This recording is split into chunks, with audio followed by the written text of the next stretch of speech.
পারস্য উপসাগরের আকাশে এখন শুধুই ডানাওয়ালা ঘাতকদের রাজত্ব। আধুনিক যুদ্ধক্ষেত্রে আকাশসীমা রক্ষায় যে বিশাল ব্যয়বহুল প্রতিরক্ষা ব্যবস্থার গর্ব করত পরাশক্তিগুলো, তাকে এক নিমেষেই বুড়ো আঙুল দেখিয়ে দিয়েছে ইরানের তৈরি সস্তা ড্রোন। এক সময় যা ছিল স্রেফ শখের খেলনা, সেই ড্রোনই এখন পেন্টাগনের মতো বাঘা বাঘা সামরিক সদর দপ্তরের রাতের ঘুম কেড়ে নিয়েছে। ইরানের তৈরি শাহেদ ১৩৬ বা এই ঘরানার ড্রোনগুলোর সবচেয়ে বড় শক্তি হল এদের নির্মাণ খরচ। মাত্র $৩৫,০০০ বা তার কাছাকাছি মূল্যে তৈরি করা এই ড্রোনগুলো মূলত বাণিজ্যিক মানের প্রযুক্তি দিয়ে তৈরি, অর্থাৎ একটি দামি স্মার্টফোন বা সাধারণ গাড়ির দামে তেহরান এমন এক মরণাস্ত্র তৈরি করেছে যা ১৫০০ মাইল দূর পর্যন্ত নিখুঁতভাবে আঘাত হানতে সক্ষম।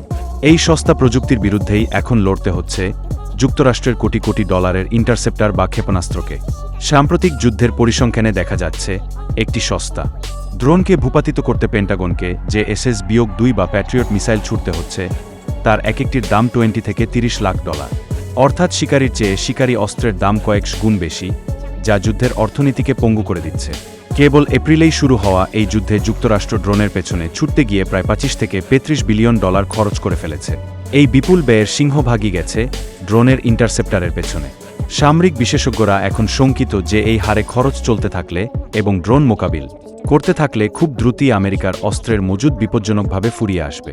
ইরানি কৌশলের অন্যতম চালিকা শক্তি হল ড্রোন সোয়ার্ম বা ঝাঁক বেঁধে আক্রমণ। যখন একসাথে ডজনখানেক ড্রোন ধেয়ে আসে, তখন রাডার সিস্টেম এবং আকাশ প্রতিরক্ষা ব্যবস্থা বিভ্রান্ত হয়ে পড়ে। রাডারে ওই ছোট ছোট ড্রোন শনাক্ত করা যেমন কঠিন, তেমনি সবগুলোকেই একসাথে ধ্বংস করা প্রায় অসম্ভব। একটি বা দুটি ড্রোন লক্ষ্যভ্রষ্ট হলেও বাকিগুলো যদি নির্দিষ্ট লক্ষ্যবস্তুতে আঘাত হানে, তবেই ইরানের উদ্দেশ্য সফল। নৌবাহিনীর জন্য এই ড্রোনগুলো আরও বড় মাথাব্যথার কারণ হয়ে দাঁড়িয়েছে। সাগরে অবস্থানরত বিশাল আকারের ডেস্ট্রোজারগুলো এই সস্তা ড্রোনের সহজ লক্ষ্যবস্তুতে পরিণত হচ্ছে। ৩০ মাইল দূর থেকে ড্রোন শনাক্ত করা গেলেও আকাশ প্রতিরক্ষা ব্যবস্থা ব্যবহারে যে পরিমাণ অর্থ খরচ, তবে ড্রোনের এই দৌরাত্ম্য কেবল আকাশপথেই সীমাবদ্ধ নেই। ইরান এবং তার মিত্ররা সমুদ্রের নিচ দিয়ে বা পানির উপর দিয়ে চালিত ড্রোনও ব্যবহার করছে।